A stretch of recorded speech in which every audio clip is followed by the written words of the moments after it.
Okay, as you can see, we've officially got the transmission crossmember support in. This is the one from the automatic. The only difference is that you'll go from the normal hole that is used for the automatic to the other one.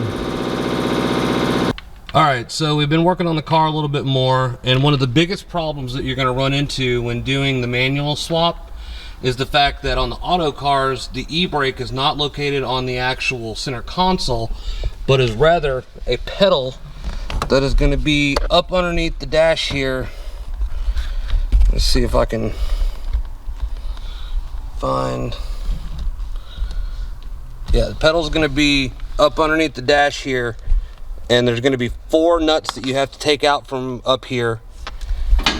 And then you also have to remove the emergency brake cable from that pedal prior to removing it from the car.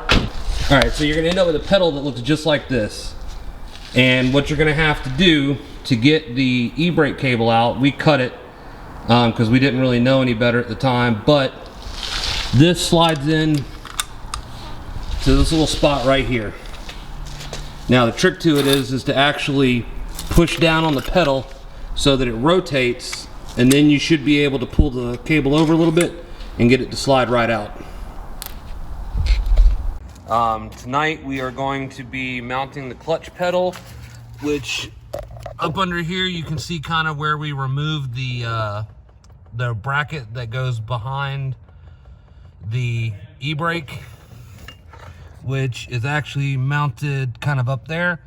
So what we got to do is somewhere up in this area here, somewhere like up in this area right here, we've got to figure out exactly where the holes are going to be, and then get these other ones fixed up. All right, so we have the master cylinder in, and we just got to get the reservoir hooked up. And then in the car, we have all 3 pedals in, just like they're supposed to be. We're going to shorten the brake a little bit so that it's not as close to the clutch pedal, but everything seems to work.